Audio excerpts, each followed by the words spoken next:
तो आज का बड़ा सवाल, रीढ़ की हड्डी का दर्द, कमर का दर्द, स्लिप डिस्क, सियाटिका, बहुत दिनों से इसका इलाज कर रहे हैं। आस पड़ोस मोहल्ले वाले और कुछ डॉक्टरों ने बताया है कि इसमें अब कुछ फायदा नहीं हो रहा तो ऑपरेशन करना पड़ेगा। तो बस एक सवाल कि क्या आपने सारे नॉन ऑपरेटिव ट्रीटमेंट्स जो कि इन बीमारियों के लिए उपलब्ध हैं उन्हें ट्राई किया है?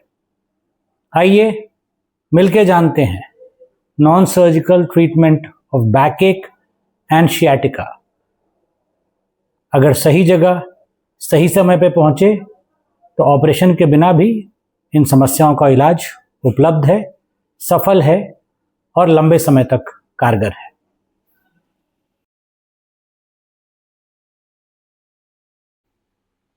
ये बात सुनने में अजीब लग सकती है, वो भी एक न्यूरोसर्जन के मुंह से, कि इतने ज़्यादा दर्द के बावजूद भी वो बता रहे हैं कि ऑपरेशन की ज़रूरत नहीं है।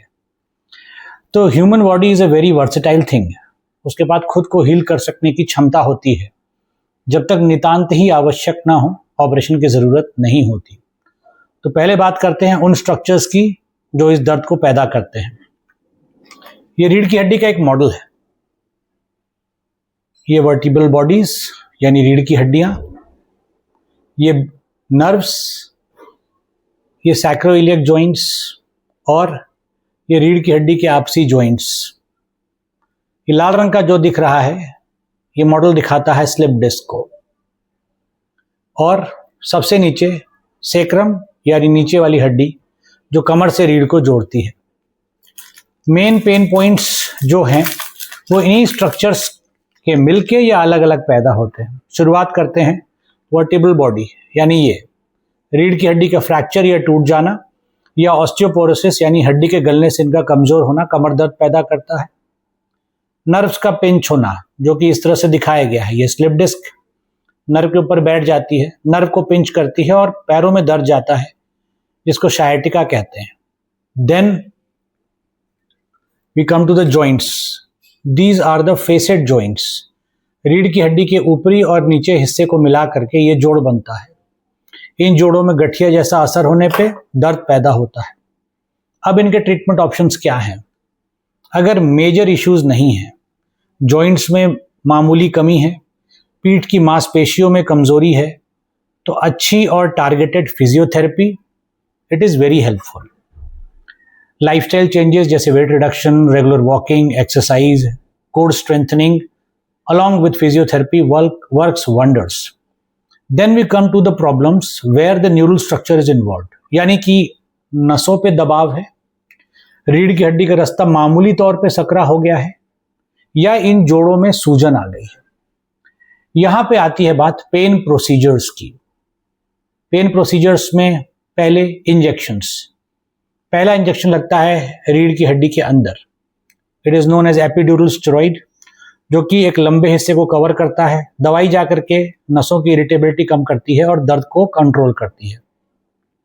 Second is individual root block, यानी कि जो नस अफेक्टेड है, जहां पे रीढ़ की नस पे दबाव है लेकिन इतना नहीं है कि ऑपरेशन किया जाए, उस पर्टिकुलर रूट को फोकस करके वहां पे इंजेक्शन दिया जाता है जिससे कि उसका दर्द कम हो जाता है और मरीज को आराम मिल जाता है। Third thing is joint block और medial bundle block.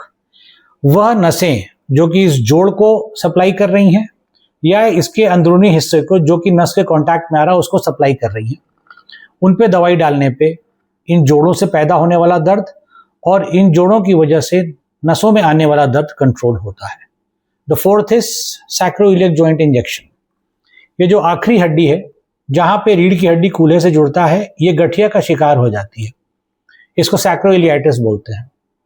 Sacroiliac joint का इंजेक्शन या रेडियो फ्रिक्वेंसी एब्लेशन, जो कि एक पोइन प्रोसीजर है, इस दर्द से लंबे समय के लिए आराम देता है। इसके अलावा अगर मामूली फ्रैक्चर है जो कि रीढ़ की हड्डी पे दबाव नहीं डाल रहा है, there is a procedure known as vertebroplasty and kyphoplasty.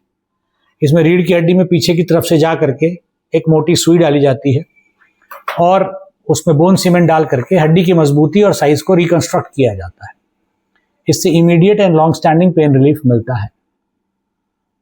तो जहां कमर का दर्द लंबे समय तक बरकरार रहे, जहां आपको सिंपल दवाइयों या मामूली कसरत घर के करके आराम ना मिले, don't jump on to conclusions.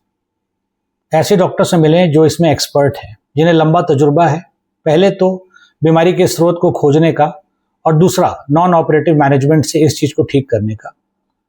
उनके हाथों में, दक्ष हाथों में, कुशल हाथों में यह पेन लंबे समय के लिए गायब हो सकता है। इसमें बस एक ही नुआंस है, एक्सरसाइज और फिजिकल थेरेपी लॉन्ग टर्म तक करनी पड़ती है। Injections and pain procedures are not always permanent. Sometimes the effect is for 3 months, 6 months, 1 year और 2 year. Sometimes it can be lesser. उसके बाद या तो लाइफस्टाइल चेंजेस या एक्सरसाइज करके इनको कंट्रोल किया जाएगा या ये प्रोसीजर रिपीट किया जाएगा। इस बीमारी से संबंधित किसी सलाह के लिए हमसे संपर्क करें। धन्यवाद।